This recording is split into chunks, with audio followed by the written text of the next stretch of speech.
All right, so today we're going to do a deep dive into something that I think is really important for anyone living in a city. How to make our cities, our concrete jungles a little more self-reliant and resilient. Right. And we're going to be focusing on the community aspects of this. Yeah. And so we're cracking open Urban Independence, a guide to self-sufficiency in city living. Yeah. And we are zeroing in on Chapter 8, which is community and social resilience. Awesome. Yeah, this is a great topic. It's all about how cities can kind of not just survive, but thrive. Right. Even when they're facing some major challenges. Think about natural disasters, economic downturns, even pandemics. Yeah. How can we make sure our communities are able to bounce back stronger? So it's like having a collective safety net. Exactly. Yeah, woven from these strong community ties. That's a great way to put it. Yeah, just thinking about it makes me feel a little bit more secure. Yeah. The book jumps right into collaborative and shared spaces as a key part of that urban resilience. Yeah, and it's not just about, trendy co-working spaces, although those have their place. I mean, think about community gardens where people are actually growing food together, or maker spaces where they're sharing tools and knowledge. Yeah. Maybe even co-housing communities where people are living in a more collective way. That paints a really nice picture. I like it. Yeah. But why are these shared spaces so vital for building that social resilience? Well, I think what's so fascinating is that these spaces actually create connections between people. Okay. They build trust, they foster a sense of belonging. And when you actually know your neighbor, you're more likely to help them out in a tough spot. Right. And that's really the foundation of a strong community. Like that saying, it takes a village. Exactly. Or in this case, it takes a city. That's right. And speaking of sharing, the book dives into this whole sharing economy as a way to boost that resilience. Oh, yeah. This is where things get really interesting. Okay. So think about tool libraries, for example. Instead of everyone going out and buying a power drill that they're only going to use once a year, you can just borrow one from a shared community resource. Yeah. Less waste, more connection. It's brilliant. Makes so much sense. And then there are time banks, which I've always found fascinating. Time banks. Now, that's something I'm not familiar with. So imagine you're great at fixing bikes. Okay. But maybe you're terrible at baking.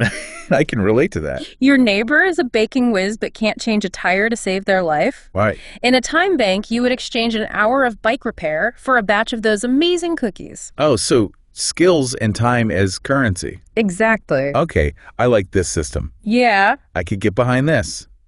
I could trade my questionable gardening skills There you go. for some home-cooked meals. Yeah. Where do I sign up?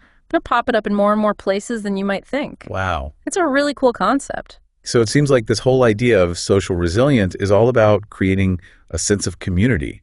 Yeah. And recognizing that we're all in this together. Absolutely. And the handbook doesn't stop there. It also dives into community emergency preparedness. Okay, so being ready for those big what-if moments is just as important as those everyday connections. That's right. It's one thing to help your neighbor out by lending them a cup of sugar.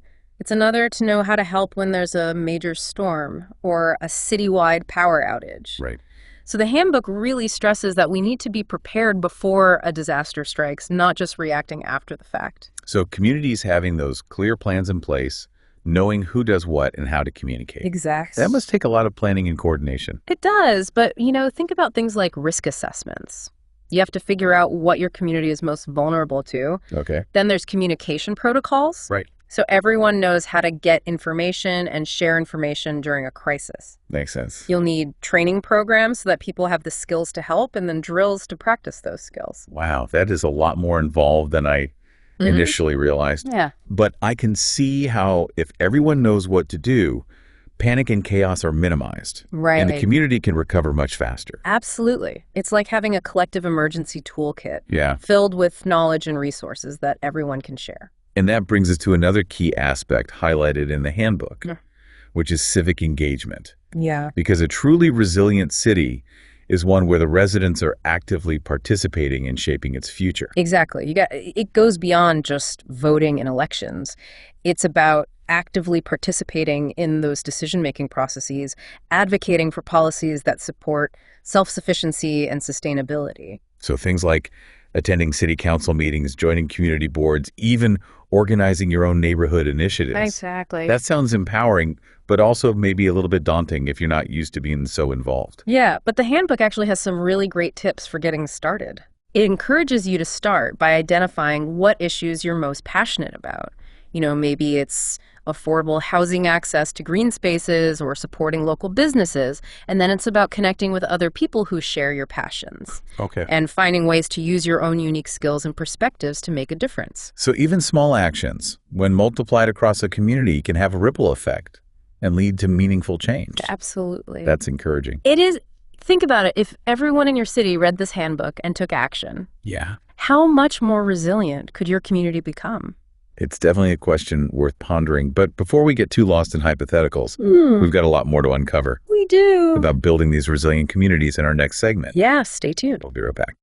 Welcome back to our deep dive into community and social resilience. We're still exploring Chapter 8 from Urban Independence, a guide to self-sufficiency in city living. And last time we left off talking about all the different ways that residents can get involved in shaping their city. Yeah, it's really empowering to think about how we can all play a part in making our communities stronger and more resilient, especially in the face of those big what-if moments. But I'm curious, what other strategies does the handbook highlight for achieving that? Well, one that might surprise you is the focus on building a vibrant local economy. Okay. You might not immediately connect that with social resilience. Yeah, I can see how that's maybe not an obvious connection. Right, but the handbook makes a really compelling case for why it matters. I'm intrigued. Tell me more. So think about it this way. If a city's economy is heavily reliant on huge corporations or forces outside of the community, it becomes more vulnerable when disruptions hit. Right, like all your eggs in one basket kind of thing. Exactly. But a city with a thriving local economy, one where small businesses are booming and residents are supporting each other, Yeah. that's a city that's far more resilient. So it's not just about, occasionally grabbing a coffee from your neighborhood cafe. Right. It's about consciously choosing to support those locally owned businesses as much as possible. Exactly. Are there any specific examples in the handbook of how people can do that? Absolutely. It highlights the importance of things like farmers markets, Yeah. where you're buying directly from local growers, and community-supported agriculture programs. Those are also known as CSAs. Okay. You could even join a food co-op. Yeah. These are all great ways to build a more sustainable and resilient food system, one that's not as reliant on those huge supermarket chains. I love that idea, knowing exactly where your food comes from and supporting the people who grow it. Plus, nothing beats the taste of fresh, locally grown produce. I agree. But beyond food, how else can we show our support for those local businesses? Well, the handbook encourages us to think about everything from choosing locally owned restaurants and shops to seeking out services from, independent providers in our communities. Right. It's about making those conscious choices, remembering that our spending habits directly impact the kind of economy we want to see thrive in our city. Yeah. So it's like this ripple effect. Exactly. When local businesses thrive, it creates jobs, strengthens communities, and helps build that more vibrant and resilient urban fabric. And that sense of interconnectedness seems to be kind of a recurring theme when it comes to social resilience, wouldn't you say? Absolutely. Speaking of interconnectedness, the handbook also dives into a topic that's becoming increasingly relevant: Okay. sustainable building practices. Interesting. At first glance, that might not seem directly related to social resilience. Right. Help me connect the dots. So the handbook really emphasizes that the way we design and build our cities has a huge impact on both our communities and our individual well-being. Okay. Think about green spaces, walkable neighborhoods, energy-efficient buildings. These aren't just, trendy perks. Right. They actually contribute to a healthier, more connected, and ultimately more resilient city. I see the connection. If our physical environment is designed to promote that sustainability and well-being, it kind of naturally creates that stronger sense of community and that shared responsibility. Yeah, it's like we're creating the fertile ground for those social bonds to take root and flourish. I love that analogy. And the handbook gets really practical here, too. It actually provides tips for how we can integrate these principles into our daily lives. It does. From advocating for more green spaces to even choosing energy-efficient appliances for our homes. Exactly. So we're not just passively living in our cities. Right. We're actively shaping them into spaces that support both individual and community well-being. That's right. That's pretty powerful stuff. It is, and it's not just about our physical spaces, it's also about how we interact in the digital realm. Okay, now, this is something I'm really interested in, digital self-sufficiency. Yeah. Especially in today's world where we're also reliant on technology. It feels crucial to be able to navigate that digital landscape effectively and responsibly. Yeah. But what exactly does that look like according to the handbook? So the book really stresses the importance of building those digital literacy skills. And not just for things like social media or browsing the internet. Right. It's about using those skills to access online learning resources, to work remotely, even participate in civic engagement platforms. So it's like equipping ourselves with this digital toolkit for resilience. Exactly. Giving us the skills and knowledge we need to navigate the online world with confidence and purpose. That's a great way to put it. But it sounds like it goes beyond just individual empowerment. It does. It's also about using those skills to strengthen our communities as a whole. Imagine residents using online platforms to organize neighborhood initiatives, to share resources, or even to create virtual support networks. Right. The possibilities are pretty incredible. It really is amazing how technology can actually enhance real-world connections and empower communities to become more self-sufficient and resilient. It's like weaving this digital thread through that tapestry of interdependence that we were talking about earlier. I love that analogy, and it really highlights the fact that building social resilience is not about any one single approach. It's about weaving together a multitude of interconnected threads, from our physical spaces and our economic systems to our digital tools, and most importantly, our human connections. It all comes back to that idea of shared responsibility, recognizing that we're all in this together and using our collective wisdom and resources to create a more resilient and thriving urban future. Well said. And speaking of working together towards a common goal, the handbook wraps up by circling back to one of the most crucial elements we talked about earlier, civic engagement. Because a truly resilient city is one where residents are actively involved in shaping its future. Precisely. It's about moving beyond just complaining about problems and becoming active citizens who actually contribute to finding solutions. This could mean attending those city council meetings, volunteering with local organizations, even considering running for office yourself. Right. It's about reclaiming our power as citizens and working together to create the kind of city we want to live in, one that is sustainable, equitable, and truly resilient. But as we've discussed, getting involved can feel daunting, especially if you're not sure where to start. You're right. The handbook acknowledges that and offers some great guidance. It encourages us to start by identifying what issues we're most passionate about, connect with other people who share those passions, and then find ways to contribute your own unique skills and perspectives.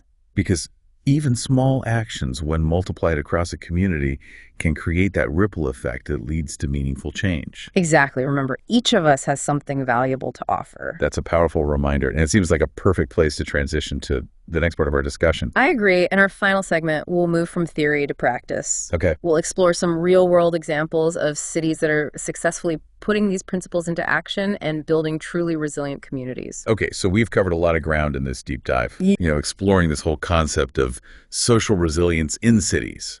And, the different strategies for strengthening those community bonds. But I think it's time we shift gears a little bit. Okay. And actually see how these ideas are playing out in the real world. I like it.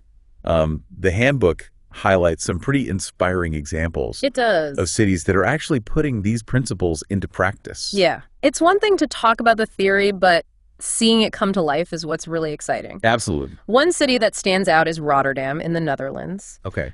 They've had their fair share of challenges over the years, especially when it comes to flooding. Right, being right there on the water. Exactly. But instead of just reacting to these challenges, they've really taken this proactive approach to building resilience. Okay. And this is really apparent in their approach to water management. So they're not just trying to keep the water out. Right. They're finding ways to kind of work with it to integrate it into the city. Exactly. They've come up with some seriously innovative solutions like rooftop gardens that double as water storage systems and public parks that are designed to absorb that excess rainwater during storms. So they're making peace with the water instead of battling against it. That's a great way to put it. That's brilliant. But it sounds like their approach goes beyond just the infrastructure. Yeah, you're right. They're also empowering communities to take ownership of these solutions. So, for example, they have programs where residents can learn how to create rain gardens in their own backyards, Oh. which contributes to the city's overall resilience in a very tangible way. I love that it's that bottom-up approach to resilience building that I find so inspiring. Yeah. It's not just those top-down policies and programs. Yeah. It's about empowering individuals to become those active participants in creating a more sustainable and resilient city. Absolutely. And Rotterdam is not the only city embracing this kind of community-driven approach. Tokyo, a city that's faced, the constant threat of earthquakes for centuries, Right. has developed this culture of preparedness that is so deeply ingrained in their society. I've heard about their earthquake drills, where entire neighborhoods will practice evacuation procedures and disaster response protocols. Yeah. It's like they've turned preparedness into this community ritual. It really is. And it's pretty remarkable to witness. And beyond those drills, they've also fostered a very strong sense of community support. Okay. Many neighborhoods have these designated meeting points and shared emergency supplies that residents can access in case of a disaster. It's like they've woven a safety net into the fabric of their community. Exactly. Knowing that you have those neighbors who are prepared and willing to help must make facing a potential disaster a little less daunting. It does, and it's not just about responding to these big catastrophic events. Oh, yeah? Tokyo has also integrated those resilience-building practices into their daily life. So, for example, they have a really vibrant network of community gardens and urban farms, which not only provide fresh food, but also strengthen those social connections and cultivate a sense of shared responsibility. It all ties together, those green spaces, Yeah. the community gardens, the preparedness drills. They all contribute to this more connected and resilient urban ecosystem. You hit the nail on the head. Another city that embodies this really holistic approach to resilience building is Medellin, Colombia. Okay. They've overcome some really extreme challenges, but they've transformed their city by focusing on social equity and community empowerment. I've read about their innovative public transportation system Yeah. that connects low-income neighborhoods to the city center. It's not only providing that access to opportunities, but it's also fostering a sense of inclusion. It's a game changer, and they've also invested a lot in public spaces like parks, libraries, cultural centers, in areas that were once really neglected. Right. And these spaces have become hubs for community life. They foster social interaction and a sense of belonging. It's incredible how they've used urban design and public investment to create that social infrastructure. Yeah. Weaving those safety nets into the fabric of the city. It just goes to show that resilience isn't just about bricks and mortar. Right. It's about creating a city where everyone feels supported and empowered. Precisely. And these are just a few examples from the handbook. There are countless cities around the world that are taking these innovative approaches to building community and social resilience. It is so inspiring to see these ideas in action. Yeah. To know that it is possible to create these more resilient and thriving cities, even in the face of incredibly complex challenges. Absolutely. And as we wrap up this deep dive, I think the biggest takeaway is that, building resilience isn't about finding this one-size-fits-all solution. Right. It's about discovering what works best for each unique community and context. It's about taking those principles of collaboration and shared responsibility and community empowerment and adapting them to meet those specific needs and challenges of each city. You got it. And that's where you, our listeners, come in. Okay. This deep dive has hopefully sparked some ideas and given you some practical tools. Yeah. Now it's about asking yourself, how can you apply these principles to your own urban environment? What steps can you take, individually or collectively, to build a more resilient city? Maybe it's joining a community garden, Yeah. supporting local businesses, getting involved in a neighborhood initiative. Or even just starting a conversation with your neighbor, building those personal connections that form the foundation of a strong and resilient community. Because at the end of the day, building social resilience isn't just about policies and programs. It's about people coming together, supporting each other, and working towards that shared vision. It's about recognizing that we're all in this together and that our collective well-being depends on the strength of our communities. Thanks for joining us on this deep dive. We hope you found it insightful and empowering.